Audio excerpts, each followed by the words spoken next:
மணியோசை கேட்டு மகிழ்வோடு கூடி வாருங்கள் வாருங்கள்.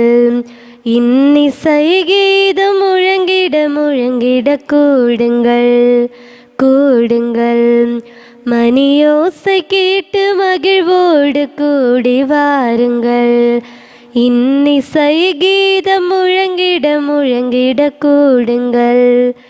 இறைவன் உறவாகும் இந்த திருப்பலி விருந்தாகும். இறைவன் பலியாகும் இது உன்னத உறவாகும். நிம்மதி தேடி அலைகின்ற நெஞ்சம் ஆறுதல் தருகின்ற ஆலயம். நிறைவான வாழ்வை கமதில் வாழ அழைக்கின்ற இயேசுவின் ஆலயம்.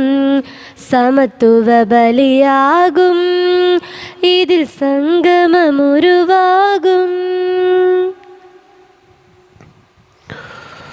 தந்தை மகன் தூயாவியாரின் பெயராலே நமக்காக பலியாகி உயிர்த்தெழுந்த நம் தலைவராகி இயேசு கிறிஸ்துவின் அருளும் கடவுளின் அன்பும் தூயாவியாரின் தோழமையும் உங்கள் அனைவரோடும் இருப்பதாக. ஆன்மாவோடும் இருப்பதாக. இயேசு கிறிஸ்துவின் அருமையான சகோதர சகோதரிகளே, உங்கள் அனைவரையும் இன்றைய திருப்பலிக்கு வருகை என அன்போடு அழைக்கின்றேன். இன்று ஆண்டவருடைய திருக்காட்சி பெருவிழாவை மகிழ்வோடு கொண்டாடுகின்றோம். ஆண்டவர் இயேசு முதன்முறையாக இந்த மண்ணில் பிறந்த பொழுது ஞானிகளுக்கு தன்னை வெளிப்படுத்தியதை திருக்காட்சி விழா என்று சொல்லி திருச்சபை அழகாக பெயரிட்டிருக்கின்றது. இந்த நாளை கீழை திருச்சபை தங்களுடைய கிறிஸ்மஸ் விழாவாக கொண்டாடுகின்றது. காரணம், எப்பொழுது ஆண்டவர் இயேசு அகில உலகிற்கும் வெளிப்படுத்தப்பட்டாரோ அதுவே தங்களுடைய கிறிஸ்து பிறப்பு பெருவிழா என்று சொல்லி சிறப்பாக கொண்டாடுகின்றது. இன்றைக்கு ஆண்டவருடைய திருக்காட்சி விழா நமக்கு எப்படிப்பட்ட ஒரு மாற்றத்தை ஏற்படுத்தப் போகின்றது என்பதை சிந்தித்து பார்ப்போம். எளிமையிலே தன்னை வெளிப்படுத்திய ஆண்டவர் இந்த உலகத்திற்கு மீட்பு மாட்டுக்குடிலில் வந்து உதித்திருக்கின்றது என்பதை மிக சிறப்பாக அறிமுகப்படுத்திய மீட்பின் திட்டம். இவை அனைத்தும் நம்முடைய வாழ்க்கையில் ஒரு மாற்றத்தை, நம்முடைய வாழ்க்கையில் ஒரு திருப்பத்தை ஏற்படுத்த வேண்டும். ஞானிகளுக்கு கிடைத்த அதே திருக்காட்சி, அதே அனுபவம் நமக்கும் கிடைக்க இந்த திருப்பலியில் சிறப்பாய் ஜெபிப்போம். சகோதர சகோதரிகளை, தூய மறை நிகழ்வுகளை கொண்டாட நாம் தகுதி பெறும் பொருட்டு நம் பாவங்களை ஏற்றுக்கொள்வோம்.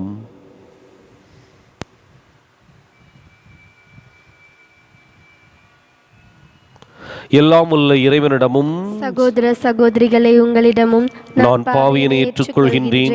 ஏனெனில் சிந்தனையாலும் சொல்லாலும் செயலாலும் கடமையில் தவறியதாலும் பாவங்கள் பல செய்தேன். என் பாவமே என் பாவமே என் பெரும் பாவமே. ஆகையால் இப்போதும் கன்னியான புனித மரியாவையும் வானதூதர் புனிதர் அனைவரையும் சகோதர சகோதரிகளே உங்களையும் நம் இறைவனாகிய ஆண்டவரிடம் எனக்காக வேண்டிக் கொள்ள மன்றாடுகின்றேன்.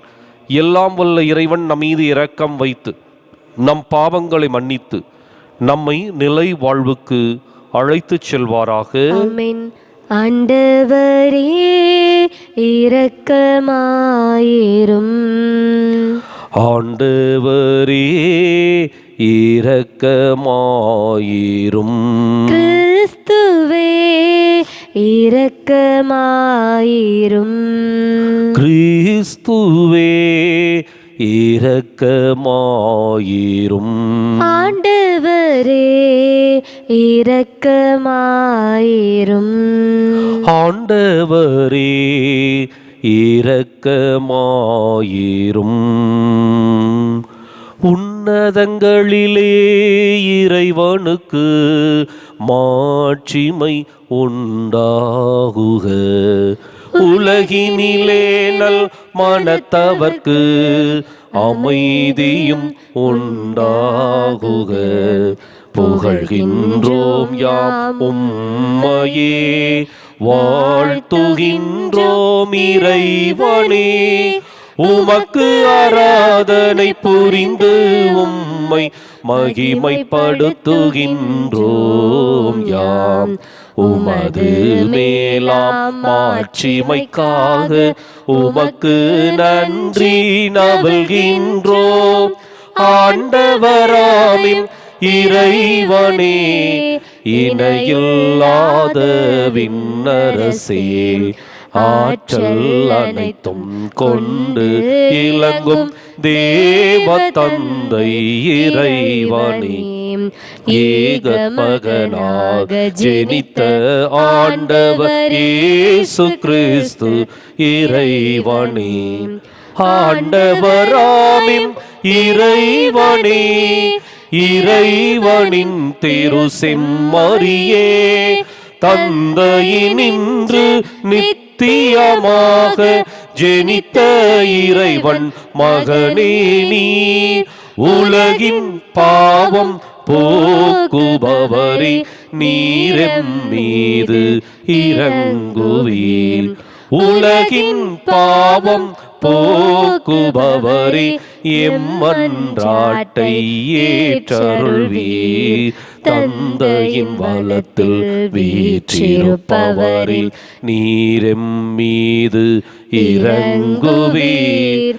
ஏனெனில் இயேசு கிறிஸ்துவே, நீர் ஒருவரே தூயவர், நீர் ஒருவரே ஆண்டவர், நீர் ஒருவரே உன்னதர். பரிசுத்தாவியுடன் தந்தை இறைவனின் மாட்சியில் உள்ளவர் நீரே.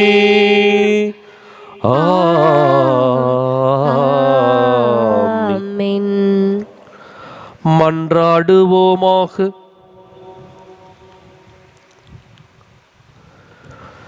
இறைவாவின் மீன் வழிநடத்த உம் ஒரே திருமகனை இன்று பிற இனத்தாருக்கு வெளிப்படுத்திய நீர் கனிவுடன் வரம் அருள உம்மை வேண்டுகின்றோ. அதனால் உம்மை ஏற்கனவே நம்பிக்கையால் அறிந்துள்ள நாங்கள் உமது மாட்சியின் தோற்றத்தை கண்டுகளிக்கும் வரை வழி நடத்தப்படுவோமாக. உம்மோடு தூயாவியாரின் ஒன்றிப்பில் இறைவனாய் என்றென்றும் வாழ்ந்து ஆட்சி செய்கின்ற எங்கள் ஆண்டவரும் உம் திருமகனுமாகிய இயேசு கிறிஸ்து வழியாக உம்மை மன்றாடுகின்றோம். ஆமென்.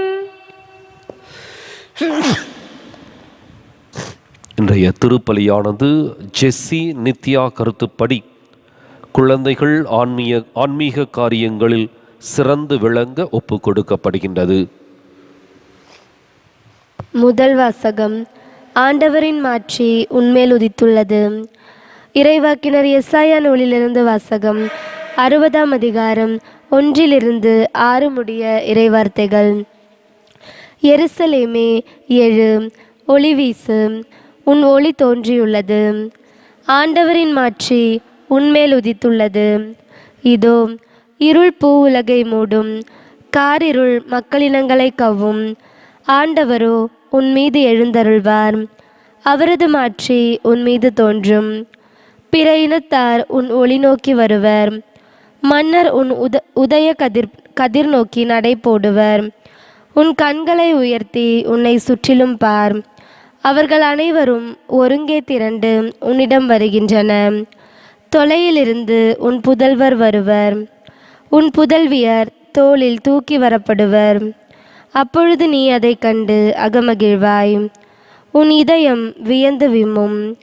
கடலின் திரள் செல்வம் உன்னிடம் கொணரப்படும், பிற இனத்தாரின் சொத்துகள் உன்னை வந்தடையும். ஒட்டகங்களின் பெருந்திரள் உன்னை நிரப்பும்.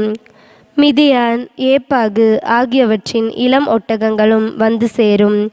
சேபா நாட்டினர் யாவரும் பொன் நறுமணப் பொருள் ஏந்தி வருவர். அவர்கள் ஆண்டவரின் புகழை எடுத்துரைப்பர். இது ஆண்டவர் வழங்கும் அருள்வாக்கு. இறைவனுக்கு நன்றி. பதிலுரை பாடல் பல்லவி. ஆண்டவரே, எல்லா இனத்தவரும் உமக்கு ஊழியம் செய்வார்கள். ஆண்டவரே, எல்லா இனத்தவரும் உமக்கு ஊழியம் செய்வார்கள். கடவுளே, அரசருக்கு உமது நீதி தீர்ப்பை வழங்கும் ஆற்றலை அளியும். அரச மைந்தரிடம் உமது நீதி விளங்கச் செய்யும். அவரும் மக்களை நீதியோடு ஆழ்வாராக. உம்முடையவரான எளியோருக்கு நீதி தீர்ப்பு வழங்குவாராக. பல்லவி. ஆண்டவரே, எல்லா இனத்தவரும் உமக்கு ஊழியம் செய்வார்கள். ஆண்டவரே, எல்லா இனத்தவரும் உமக்கு ஊழியம் செய்வார்கள். அவர் காலத்தில் நீதி தழைத்தோங்குவதாக. நிலா உள்ள வரையில் மிகுந்த சமாதானம் நிலவுவதாக. ஒரு கடலிலிருந்து அடுத்த கடல் வரைக்கும் அவர் ஆட்சி செலுத்துவார். பேராற்றிலிருந்து உலகின் எல்லை வரைக்கும் அவர் அரசாழ்வார். பல்லவி. ஆண்டவரே, எல்லா இனத்தவரும் உமக்கு ஊழியம் செய்வார்கள். ஆண்டவரே, எல்லா இனத்தவரும் உமக்கு ஊழியம் செய்வார்கள். தர்சீச அரசர்களும் தீவுகளின் அரசர்களும் காணிக்கைகளை கொண்டு வருவார்கள். செபாவிலும் உள்ள அரசர்கள் நன்கொடைகளை கொண்டு வருவார்கள். எல்லா அரசர்களும் அவர் முன் தரை மட்டும் தாழ்ந்து வணங்குவார்கள். எல்லா இனத்தவரும் அவருக்கு ஊழியம் செய்வார்கள். பல்லவி. ஆண்டவரே, எல்லா இனத்தவரும் உமக்கு ஊழியம் செய்வார்கள். ஆண்டவரே, எல்லா இனத்தவரும் உமக்கு ஊழியம் செய்வார்கள். தம்மை நோக்கி மன்றாடும் ஏழைகளையும் திக்கற்ற எளியோரையும் அவர் விடுவிப்பார். வறியோருக்கும் ஏழைகளுக்கும் அவர் இரக்கம் காட்டுவார். ஏழைகளின் உயிரை காப்பாற்றுவார். பல்லவி. ஆண்டவரே, எல்லா இனத்தவரும் உமக்கு ஊழியம் செய்வார்கள். ஆண்டவரே, எல்லா இனத்தவரும் உமக்கு ஊழியம் செய்வார்கள். இரண்டாம் வாசகம். பிற இனத்தாரும் கிறிஸ்து இயேசுவின் மூலம் உடன் உரிமையாளர் என இப்போது வெளியாக்கப்பட்டுள்ளது. திருத்தூதர் பவுல் எபேசியருக்கு எழுதிய திருமுகத்திலிருந்து வாசகம். 3ஆம் அதிகாரம் 2-3 மற்றும் 5-6 முடிய இறைவார்த்தைகள். சகோதரர் சகோதரிகளே, உங்கள் நலனுக்காக கடவுளின் அருளால் எனக்கு அளிக்கப்பட்ட பொறுப்பை பற்றி கேள்விப்பட்டிருப்பீர்கள் என எண்ணுகிறேன். அந்த மறைபொருள் எனக்கு இறை வெளிப்பாட்டின் வழியாகவே தெரியப்படுத்தப்பட்டது. அந்த மறைபொருள் மற்ற தலைமுறைகளில் வாழ்ந்த மக்களுக்கு தெரிவிக்கப்படவில்லை. ஆனால் இப்போது தூய ஆவி வழியாக தூய திருத்தூதருக்கும் இறைவாக்கினருக்கும் வெளிப்படுத்தப்பட்டுள்ளது. நற்செய்தியின் வழியாக பிற இனத்தாரும் கிறிஸ்து இயேசுவின் மூலம் உடன் உரிமையாளரும் ஒரே உடலின் உறுப்பினரும் வாக்குறுதியின் உடன் பங்காளிகளும் ஆகியிருக்கிறார்கள் என்பதே அம்மறைபொருள். இது ஆண்டவர் வழங்கும் அருள்வாக்கு. இறைவா, உமக்கு நன்றி.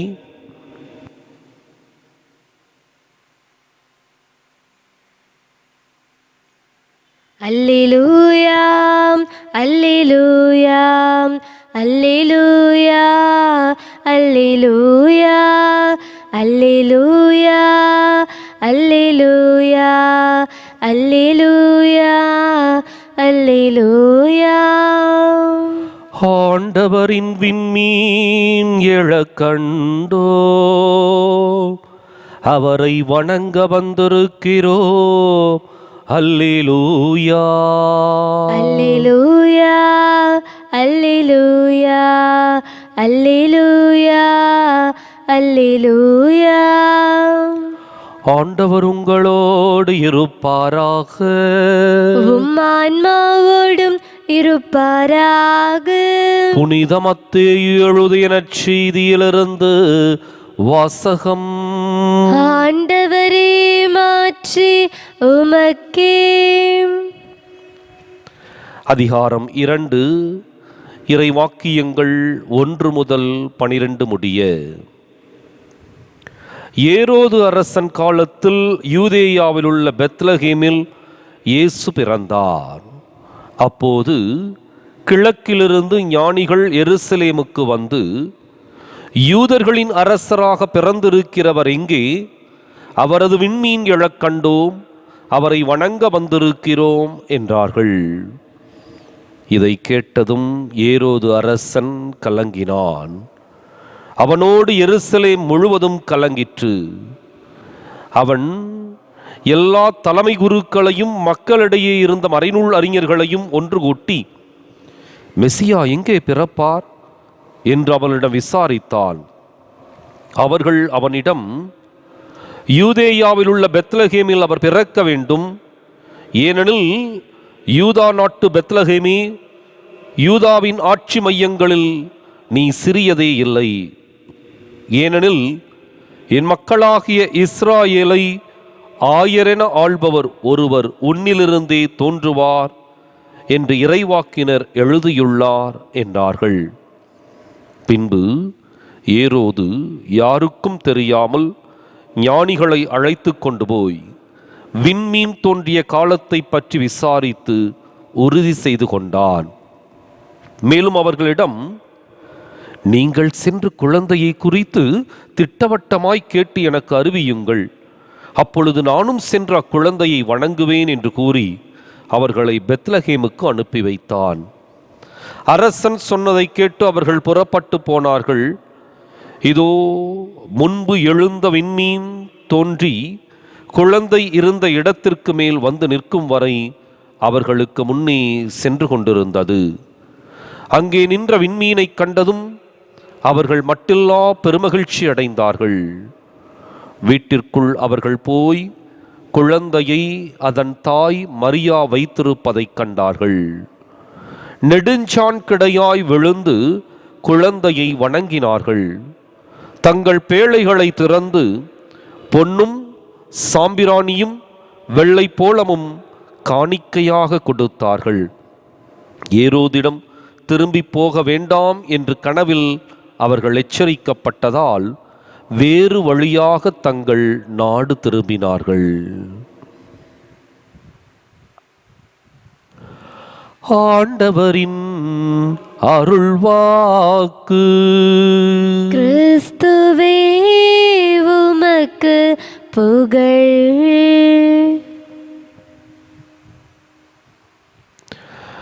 இயேசு கிறிஸ்துவின் அன்பிற்குரிய அருமையான சகோதர சகோதரிகளை,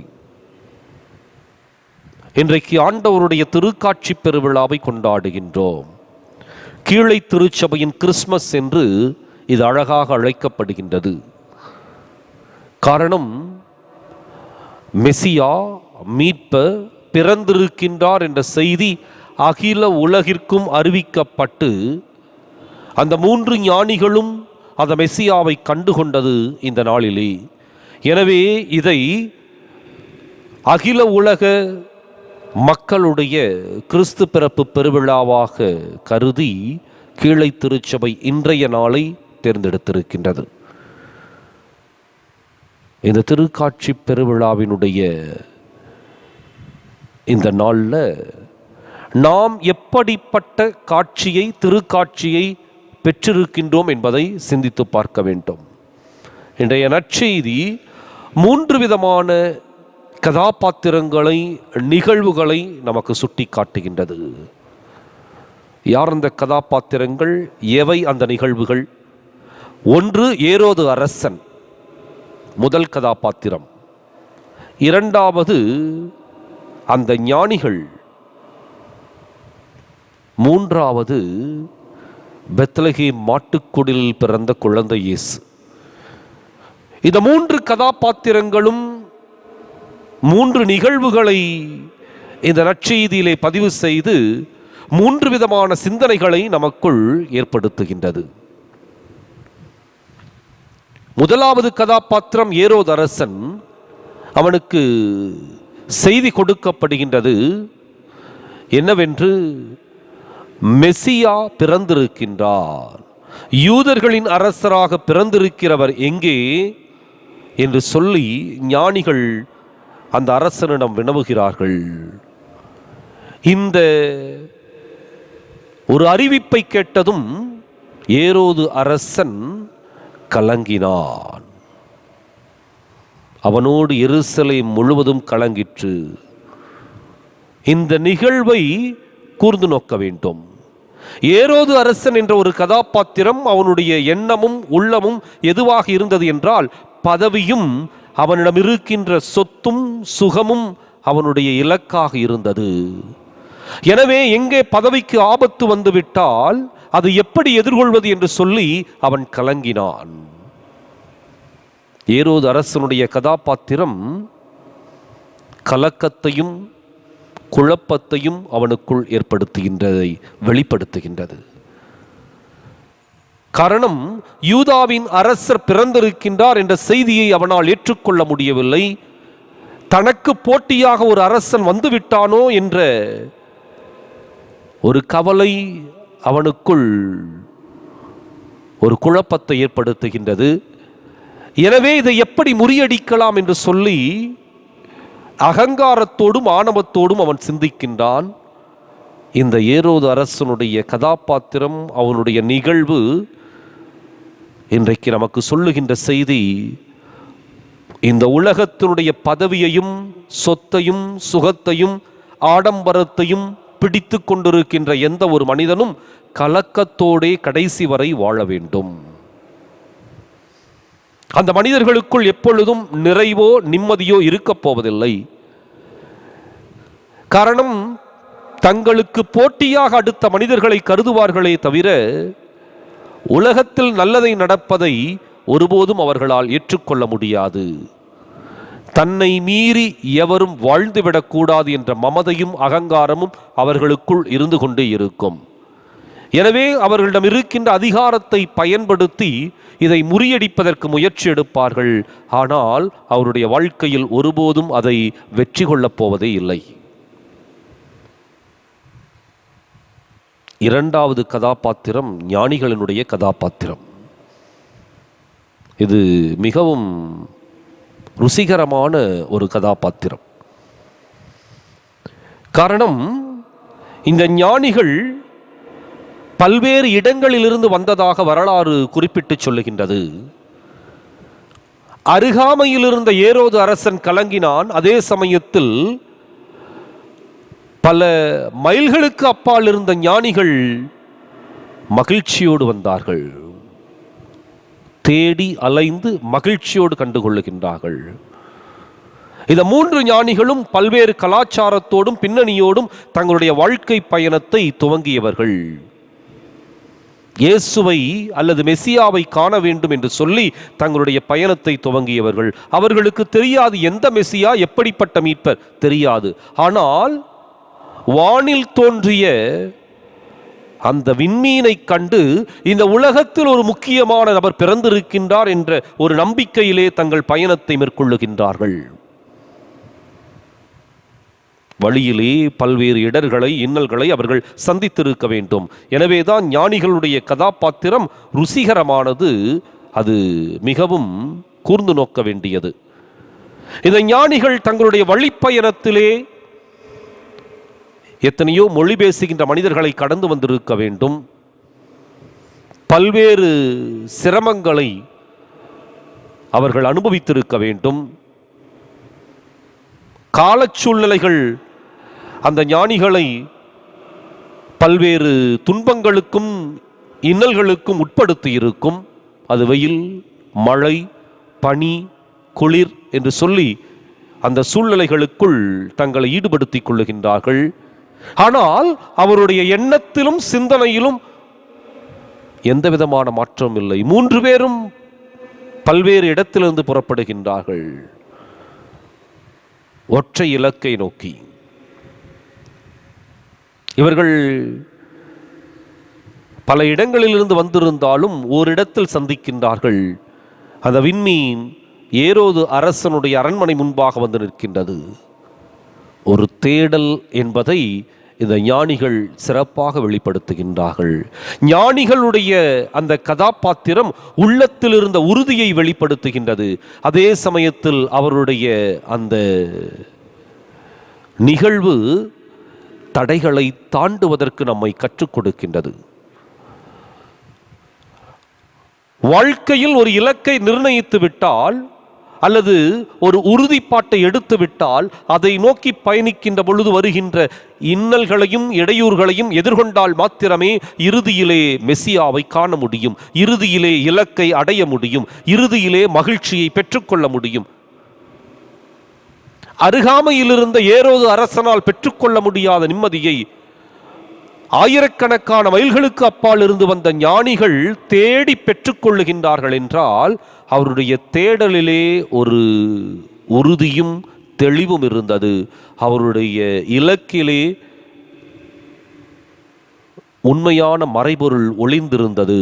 எனவே அந்த இலக்கை அடைகின்ற பொழுது அந்த மறைபொருளிலிருந்து, அந்த மெசியாவிலிருந்து அவர்கள் மகிழ்ச்சியை பெற்றுக்கொள்ளுகின்றார்கள். அதனுடைய அடையாளம்தான் அவர்கள் அந்த காணிக்கைகளை அந்த குழந்தைக்கு கொடுப்பது. அழகாக சொல்லுகின்றது, தங்கள் பேழைகளை திறந்து பொன்னும் சாம்பிராணியும் வெள்ளை போலமும் காணிக்கையாக கொடுத்தார்கள். அதற்கு முன்னதாக நெடுஞ்சான் கிடையாய் விழுந்து குழந்தையை வணங்கினார்கள். அப்ப அந்த 3 ஞானிகள் அந்த குழந்தையிலே ஒரு மாபெரும் இறைவனை கண்டு கொண்டார்கள். எனவேதான் நெடுஞ்சான் கிடையாய் அவர்கள் விழுந்து வணங்குகின்றார்கள். ஞானிகள் அறிவிலும் ஞானத்திலும் சிறந்தவர்கள், தொலைநோக்கு பார்வையோடு சிந்திக்கின்றவர்கள். எனவேதான் அவர்கள் அந்த குழந்தையினுடைய எதிர்காலத்தை தங்களுடைய உள்ளத்தில் பதித்து கொண்டு நெடுஞ்சான் கிடையாய் விழுகின்றார்கள். ஞானிகளுடைய கதாபாத்திரம் என்று நமக்கு கற்றுக் கொடுப்பது, உள்ளத்திலே உறுதியோடு நாம் பயணத்தை மேற்கொள்ள வேண்டும். இன்னல்களும் இடையூறுகளும் இடையிடையே வரும், அல்லது வாழ்க்கையே போராட்டமாக இருக்கும். ஆனால் இறுதியிலே இலக்கை நோக்கி பயணிக்கின்ற எந்த ஒரு மனிதரும் வெற்றி அடைவார், மகிழ்ச்சியை பரிசாக பெற்றுக்கொள்வார். 3வது ஒரு கதாபாத்திரம் தான் குழந்தை இயேசு. அந்த குழந்தை இயேசுவினுடைய அந்த சூழல், அவருடைய அந்த கதாபாத்திரமும் சரி, அவருடைய அந்த நிகழ்வும், மாட்டுத் தொழுவத்திலே பிறந்திருந்த அந்த நிகழ்வும் மிக அருமையாக கடவுளை, அவருடைய குணத்தை எடுத்து கூறுகின்றது. இந்த அகில உலகத்தையும் ஆளக்கூடிய ஒரு கடவுள் பிறப்பதற்கும் வாழ்வதற்கும் ஆடம்பர மாளிகையை தேடவில்லை, வசதிமிக்க பெற்றோரை நாடவில்லை. இந்த உலகத்தினுடைய மிக பெரும் நகரங்களை தேடி வரவில்லை. மாறாக கடவுள் எளிமையிலும் ஏழ்மையிலும் வந்து பிறந்தார். ஏழை மக்களுக்கு தன்னை வெளிப்படுத்தினார். எளிய மக்களுக்கும் சரி, அல்லது அவரை தேடி வந்த ஞானிகளுக்கும் தன்னை வெளிப்படுத்தினார். ஏரோது அரசனால் கண்டுபிடிக்க முடியாத தன்னை இடையர்களுக்கும் ஞானிகளுக்கும் வெளிப்படுத்துகின்றார். அப்ப இந்த 3வது கதாபாத்திரம், அந்த குழந்தை இயேசு நமக்கு கொடுக்கின்ற செய்தி என்ன அப்படின்னா, கடவுளை தேடுவதற்கும் கண்டடைவதற்கும் மிக பெரும் சாதனைகளை அல்லது மிக பெரும் காரியங்களை எல்லாம் எதிர்நோக்கி இருக்க வேண்டும் என்ற அவசியம் இல்லை. மாபெரும் அதிசயங்களையும் அற்புதங்களையும் உற்று நோக்க வேண்டும் என்ற ஒரு நிர்பந்தம் இல்லை. நாம் நம்முடைய அன்றாட வாழ்க்கையில் எளிய உள்ளங்களுக்கு மத்தியிலும் சாதாரண நிகழ்வுகளுக்கு மத்தியிலும் அந்த கடவுளை கண்டுகொள்ள முடியும். இன்றைக்கு நாம் கடவுளை மிக பெரும் நிகழ்வுகளுக்கு மத்தியில எங்கேயோ தொலைத்து விட்டதாகவும் அதை தேடிக்கொண்டிருப்பதைப் போலவும் வாழ்ந்து கொண்டிருக்கின்றோம். இல்லை, அன்றாடம் நிகழுகின்ற ஒவ்வொரு நிகழ்விலும், எளிய நிகழ்விலும் கடவுள் தன்னை வெளிப்படுத்தி கொண்டே இருக்கின்றார். அதான் திருக்காட்சி விழா. கடவுள் ஒருபோதும் தன்னை மனிதர்களை விட்டு, அதுவும் குறிப்பாக யாரோ ஒரு குறிப்பிட்ட இனத்திற்கோ அல்லது ஆடம்பரமான மக்களுக்கோ தன்னை நிலைநிறுத்தி கொள்ளவில்லை. ஏழை எளிய மனிதர்களுக்கு அவர் சொந்தக்காரராக மாறுகின்றார். இன்றைக்கு இந்த 3 மனிதர்களும் 3 நிகழ்வுகளும் நமக்கு சொல்லிக் கொடுக்கின்ற எண்ணங்களை உள்ளத்தில் பதித்தவர்களாக, கலக்கத்தை விடுத்து ஏரோது அரசனை போல பட்டத்தையும் பதவியையும் சொத்தையும் சுகத்தையும் அல்ல, மாறாக உண்மையான மகிழ்ச்சியை தேடுகின்ற மனிதர்களாக, ஞானிகளைப் போல இடர்களையும் இன்னல்களையும் எதிர்கொண்டு போராடி உறுதியோடு இலக்கை அடைகின்ற மக்களாக, எளிய மனிதர்களுக்குள்ளாகவும் ஏழை உள்ளங்களுக்கு மத்தியிலும் இறைவன் இருக்கின்றார் என்பதை உணர்ந்து கொள்ளக்கூடிய யதார்த்தமான மனிதர்களாகவும் வாழ இந்த திருப்பலியில் தொடர்ந்து மன்றாடுவோம். விண்ணகத்தையும் மண்ணகத்தையும் படைத்த எல்லாம் வல்ல தந்தையாகிய கடவுளை நம்புகிறேன். அவருடைய ஒரே மகனாகிய நம் ஆண்டவர் இயேசு கிறிஸ்துவை நம்புகின்றேன். இவர் தூய ஆவியால் கருவுற்று கன்னிமரியாவிடமிருந்து பிறந்தார். பொந்தியோ பிலாத்துவின் அதிகாரத்தில் பாடுபட்டு சிலுவையில் அறையப்பட்டு இறந்து அடக்கம் செய்யப்பட்டார். பாதாளத்தில் இறங்கி 3ஆம் நாள் இறந்தோரிடமிருந்து உயிர்த்தெழுந்தார். விண்ணகத்துக்கு எழுந்தருளி எல்லாம் வல்ல தந்தையாகிய கடவுளின் வலப்பக்கத்தில் வீற்றிருக்கின்றார். அங்கிருந்து வாழ்வோருக்கும் இறந்தோருக்கும் தீர்ப்பு வழங்க வருவார். தூய ஆவியாரை நம்புகின்றேன். புனித கத்தோலிக்க திரு அவையை நம்புகின்றேன். புனிதர்களின் உறவு ஒன்றிப்பை நம்புகின்றேன். பாவ மன்னிப்பை நம்புகின்றேன். உடலின் உயிர்ப்பை நம்புகின்றேன். நிலை வாழ்வை நம்புகின்றேன். ஆமென். நமது அன்பு வானக தந்தையிடம் நம்முடைய வாழ்க்கைக்கு தேவையான வரங்களை நம்பிக்கையோடு மன்றாடுவோம். மகிழ்ச்சியின் மன்னவனேயும் இறைவா, எங்கள் திருத்தந்தை, ஆயர்கள், குருக்கள், துறவியர் அனைவரும் திரு அவை என்ற குடும்பத்தை கட்டி எழுப்ப தேவையான அருளை தந்திட இறைவா உம்மை மன்றாடுகின்றோம். ஆண்டவரே, எங்கள் மன்றாட்டை கேட்டருளும். நல்வாழ்வின் நாயகனே இறைவா, எங்கள் நாட்டு தலைவர்களும் அதிகாரிகளும் ஏழை குடும்பங்களுக்கு நல்ல பல திட்டங்களை செயல்படுத்த இறைவா உம்மை மன்றாடுகின்றோம். ஆண்டவரே, எங்கள் மன்றாட்டை கேட்டருளும். வாழ்வளிக்கும் வள்ளலே எம் இறைவா, எங்கள் குடும்பங்களை உம் பாதம் சமர்ப்பிக்கிறோம். அருள் வாழ்வும் பொருள் வாழ்வும் நிறைந்து உடல் உள்ள ஆன்ம நலமும் நாள்தோறும் நல்கிட இறைவா உம்மை மன்றாடுகின்றோம். ஆண்டவரே, எங்கள் மன்றாட்டை கேட்டருளும். அன்பின் இறைவா, இளையோர், குழந்தைகள், நோயாளிகள், முதியவர் அனைவரையும் உம் பாதம் அர்ப்பணிக்கிறோம். அவர்களுக்கு தேவையான அருளை தர இறைவா உம்மை மன்றாடுகின்றோம். ஆண்டவரே, எங்கள் மன்றாட்டை கேட்டருளும். எங்கள் அன்பு தந்தையே இறைவா, நம்பிக்கையோடு உம்முடைய பாதத்தில் எங்களுடைய தேவைகளை சமர்ப்பிக்கின்றோம். நீரே ஏறெடுத்து கேட்டு அருள் புரிய வேண்டும் என்று எங்கள் ஆண்டவராகிய கிறிஸ்து வழியாக மன்றாடுகின்றோம். ஆமென். நிலத்தின் விளைவும் மனித உழைப்பும் சேரும் நேரம் இது, கனிவாயிற்றிடுவாய், பலியாய் மாற்றிடுவாய். நிலத்தின் விளைவும் மனித உழைப்பும் சேரும் நேரம் இது, கனிவாயிற்றிடுவாய்,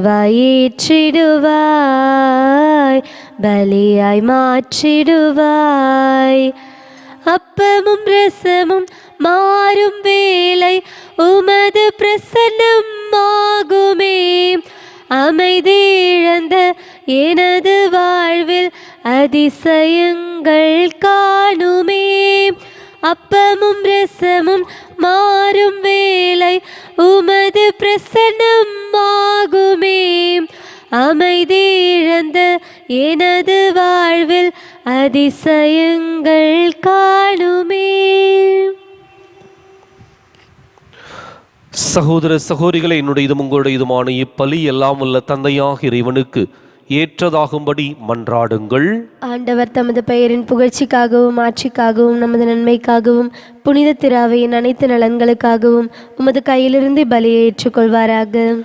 ஆண்டவரே, உமது திரு அவையின் காணிக்கைகளை கனிவுடன் கண்ணோக்க உம்மை வேண்டுகின்றோ. பொன்னும் சாம்பிராணியும் வெள்ளைப்போளமும் இப்பொழுது ஒப்பு கொடுக்கப்படவில்லை எனினும் இக்காணிக்கைகள் வழியாக இயேசு கிறிஸ்து அறிக்கையிடப்படுகின்றார், பலியிடப்படுகின்றார், உட்கொள்ளப்படுகின்றார் என்பதை நாங்கள் உணரச் செய்வீராக. என்றென்றும் வாழ்ந்து ஆட்சி செய்கின்ற அவர் வழியாக உம்மை மன்றாடுகின்றோம். ஆமென். ஆண்டவர் உங்களோடு இருப்பாராக. உம் ஆன்மாவோடும் இருப்பாராக. இதயங்களை மேலே எழுப்புங்கள். ஆண்டவரிடம் எழுப்பியுள்ளோம். நம் இறைவனாகிய ஆண்டவருக்கு நன்றி கூறுவோம். அது தகுதியும் நீதியும் ஆனதே. ஆண்டவரே தூயவரான தந்தையே, என்றும் உள்ள எல்லாம் வல்ல இறைவா,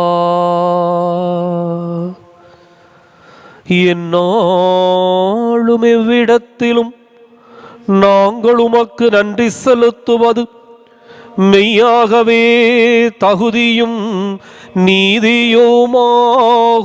எங்கள் கடமையும் மீட்புக்கு உரிய செயலுமாகும்.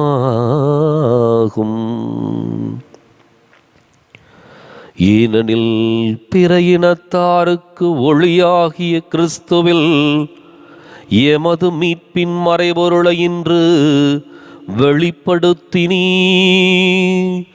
சாவுக்கு உரிய எங்களது மனித தன்மையில் அவர் தோன்றிய போது அவருக்கு உரிய சாகா தன்மையின் மாட்சியால் எங்களை புதுப்பித்தீ.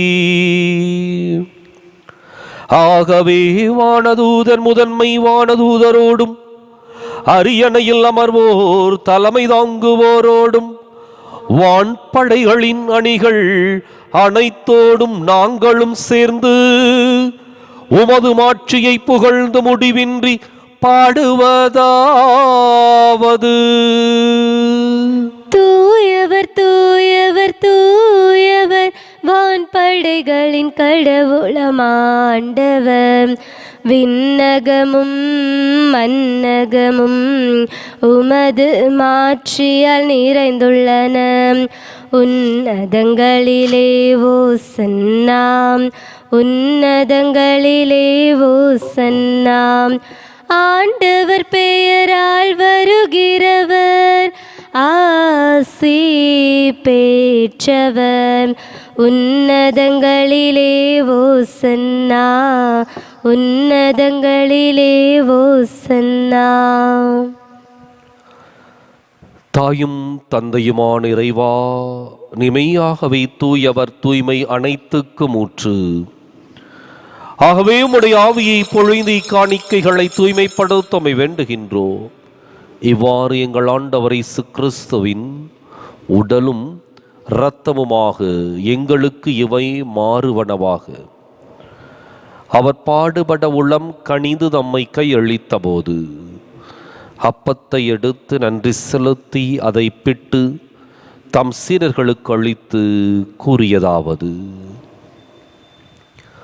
அனைவரும் இதிலிருந்து பெற்று உண்ணுங்கள், ஏனெனில் இது உங்களுக்காக கையளிக்கப்படும் என் உடல்.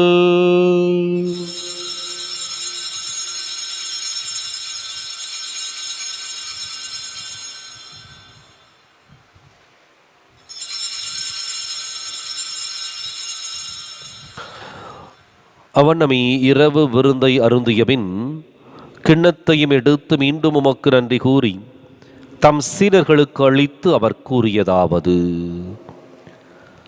அனைவரும் இதிலிருந்து பெற்று பருகுங்கள், ஏனெனில் இது புதிய நிலையான உடன்படிக்கைக்கு உரிய என் இரத்தத்தின் கிண்ணம். இது பாவ மன்னிப்புக்கென்று உங்களுக்காகவும் பலருக்காகவும் சிந்தப்படும். இதை என் நினைவாக செய்யுங்கள்.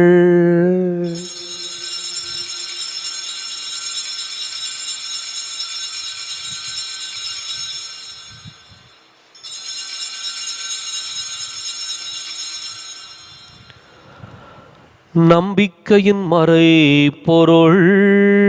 இயேசு நீர் ஆண்டவர், எனக்காய் பிறந்தீரே, மரித்து உயிர்த்தீரே, மீண்டும் வருவீரே. ஆகவே ஆண்டவரே, நாங்கள் கிறிஸ்துவின் இறப்பினையும் உயிர்ப்பினையும் நினைவு கூர்ந்து வாழ்வு தரும் அப்பத்தையும் மீட்பளிக்கும் கிண்ணத்தையும் உமக்கு ஒப்புக் கொடுக்கின்றோம்.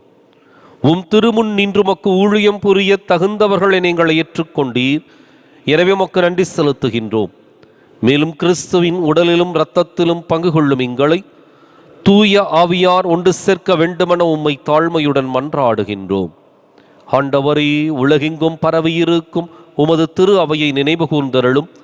எங்கள் தலைமை தந்தை பிரான்சிஸ், எங்கள் மறைமாவட்ட தலைமை தந்தை பீட்டர் அபீர், எல்லா திருநிலையினராகிய அனைவரோடும் உமது திரு அவை அன்பில் நிறைவு பெறச் செய்தருளும். மேலும் உயிர்த்தெழும் எதிர்நோக்குடன் துயில் கொள்ளும் எங்கள் சகோதரர் சகோதரிகளையும் இறந்தோர் அனைவரையும், குறிப்பாக விடுதலைக்காக விதைக்கப்பட்டிருக்கின்ற எம்முடைய ஈழத்தமிழ் உறவுகளையும் இரக்கத்துடன் நினைவு கூர்ந்து உமது திருமுக ஒளியினுள் ஏற்றருளும். எங்கள் அனைவர் மீதும் இரக்கமாயிரும். கடவுளின் கன்னித்தாயான புனித மரியா, அவருடைய கணவரான புனித யோசேப்பு, புனித திருத்தூதர்கள், இவ்வுலகில் உமக்கு உகந்தவராயிருந்தோர் ஆகிய புனிதர் அனைவருடனும் நாங்கள் நிலை வாழ்வில் பங்கு கொள்ளும் தகுதி பெற்று உம் திருமகன் இயேசு கிறிஸ்து வழியாக உம்மை புகழ்ந்தேத்தும் வரமருள உம்மை மன்றாடுகின்றோம்.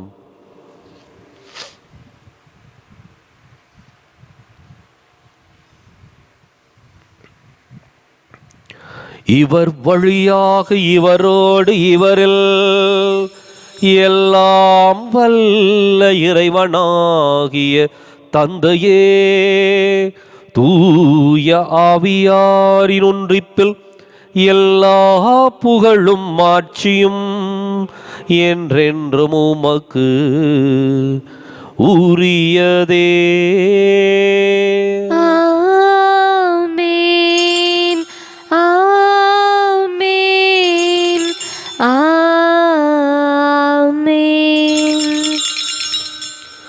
கடவுளை நம் தந்தை என அழைக்க இயேசு நமக்கு கற்பித்தார். எனவே நாம் அனைவரும் இணைந்து துணிந்து சொல்லுவோம். விண்ணுலகில் இருக்கின்ற எங்கள் தந்தையே, உமது பெயர் தூயது என போற்ற பெறுக. உமது ஆட்சி வருக. உமது திருவுளம் விண்ணுலகில் நிறைவேறுவது போல மண்ணுலகிலும் நிறைவேறுக. எங்கள் அன்றாட உணவை இன்று எங்களுக்கு தாரும். எங்களுக்கு எதிராக குற்றம் செய்வோரை நாங்கள் மன்னிப்பது போல எங்கள் குற்றங்களை மன்னியும். எங்களை சோதனைக்கு உட்படுத்தாதேயும், தீமையிலிருந்து எங்களை விடுவித்தருளும். ஆண்டவரை, தீமை அனைத்திலிருந்தும் எங்களை விடுவித்து எங்கள் வாழ்நாளில் அமைதியை கனிவுடன் அருளுமை மன்றாடுகின்றோம். உமது இரக்கத்தின் உதவியால் நாங்கள் பாவத்திலிருந்து எப்போதும் விடுதலை பெற்று யாதொரு கலக்கமும் இன்றி நலமாயிருப்போமாக. நாங்கள் எதிர்நோக்கி இருக்கும் பேரின்பத்துக்காகவும் மீட்பராக இயேசு கிறிஸ்துவின் வருகைக்காகவும் காத்திருக்கின்றோம். ஏனெனில் ஆட்சியும் வல்லமையும் மாட்சியும் என்றென்றும் உமதே. ஆண்டவரை இயேசு கிறிஸ்துவை, அமைதியை உங்களுக்கு விட்டுச் செல்கின்றேன், என் அமைதியையே உங்களுக்கு அளிக்கின்றேன் என்றும் திருத்தூதர்களுக்கு மொழிந்தீரே. எங்கள் பாவங்களை பாராமல் உமது திரு அவை நம்பிக்கையை கண்ணோக்கி உமது திருவுளத்துக்கு ஏற்பதற்கு அமைதியையும் ஒற்றுமையும் அளித்தருள்வீராக. என்றென்றும் வாழ்ந்து ஆட்சி செய்கின்றவர் நீரே. ஆமென். ஆண்டவருடைய அமைதி உங்களோடு என்றும் இருப்பதாக. ஆன்மாவோடும் இருப்பதாக. ஒருவருக்கொருவர் அமைதியை பகிர்ந்து மகிழ்வோம். உலகின் பாவங்களை போக்கும் இறைவனின் செம்மறியே, எங்கள் மேல் இரக்கமாயிரும். உலகின் பாவங்களை போக்கும் இறைவனின் செம்மறியே, எங்கள் மேல் இரக்கமாயிரும். உலகின் பாவங்களை போக்கும் இறைவனின் செம்மறியே, எங்களுக்கு அமைதியை அளித்தருளும்.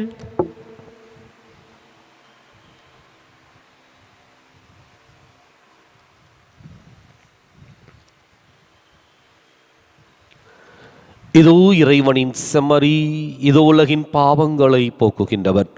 இந்த செம்மறியின் விருந்துக்கு அழைக்கப் பெற்றோர் பேறு பெற்றோர். ஆண்டவரே, நீர் என் இல்லத்தில் எழுந்தருள நான் தகுதியற்றவள். ஒரு வார்த்தை மட்டும் சொல்லி அருளும், எனது ஆன்மா நலமடையும்.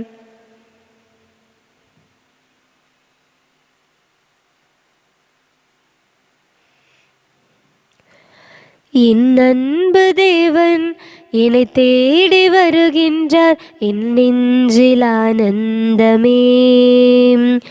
இருள் சூழும் உலகில் அருள் கோடி தருகின்றார் என்னாலும் பேரின்பமே. இறைவா வருவாய், இதயம் எழுவாய், நிறைவாய் நிலையாய் நிதமும் தொடர்வாய். இறைவா வருவாய், இதயம் எழுவாய், நிறைவாய் நிலையாய் நிதமும் தொடர்வாய். உள்ளங்கையில் என்னை நீ பொறித்தாய், உயிரான உறவாக உன்னில் இணைத்தாய். தாய் கூட மறந்தாலும் மறவாதவர், தானாக என்னை தேடி உறவானவர். இறைவா வருவாய், இதயம் எழுவாய், நிறைவாய் நிலையாய் நிதமும் தொடர்வாய். இறைவா வருவாய், இதயம் எழுவாய், நிறைவாய் நிலையாய் நிதமும் தொடர்வாய்.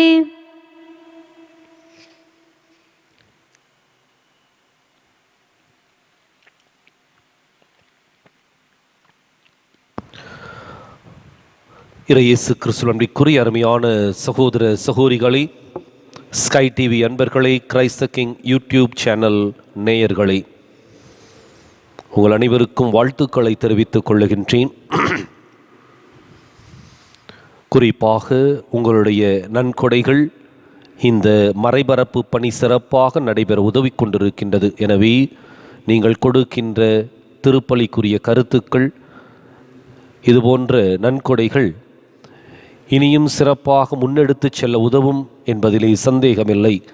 எனவே இனியும் நல்ல உள்ளங்கள் வரவேற்கப்படுகின்றனர். உங்களுடைய சிறு சிறு நன்கொடைகள் எதுவாக இருந்தாலும் இந்த யூடியூப் சேனலுக்கோ அல்லது ஸ்கை டிவி அதனுடைய எண்ணிற்கோ நீங்கள் தொடர்பு கொண்டு அவற்றை கொடுத்து உதவும்படியாக உங்களை அன்போடு வேண்டுகின்றேன். மன்றாடுவோமாக. ஆண்டவரே, எங்கும் எப்பொழுதும் விண்ணக ஒளியாய் நீர் எங்கள் முன் செல்ல உம்மை வேண்டுகின்றோ. அதனால் நாங்கள் பங்கேற்க வேண்டுமென நீர் விரும்பும் மறை நிகழ்வை தூய்மையான உள்ளுணர்வுடன் கண்டுகொள்ளவும் தகுதியான ஆவலுடன் அறிந்து கொள்ளவும் செய்வீராக. எங்கள் ஆண்டவராகிய கிறிஸ்து வழியாக உம்மை மன்றாடுகின்றோ. ஆண்டவர் உங்களோடு இருப்பாராக. ஆன்மாவோடும் இருப்பாராக. எல்லாம் வல்ல இறைவன் தந்தை, மகன், தூயாவியார் உங்களுக்கு ஆசி வழங்குவாராக. கிறிஸ்துவின் அன்பிலும் அருளிலும் வாழ சென்று வாருங்கள். திருப்பலி நிறைவேறிற்று. இறைவனுக்கு நன்றி. மாசில்லா கண்ணே மாதாவே, உன்மேல் நேசமில்லாதவர் நீசரே ஆவார். வாழ்க வாழ்க வாழ்க மரியே, வாழ்க வாழ்க வாழ்க மரியே. மூதாதை தாயார் செய் முற்பவமற்றாய், ஆதி இல்லாதுனை மாதேனி பெற்றாய். வாழ்க வாழ்க வாழ்க மரியே,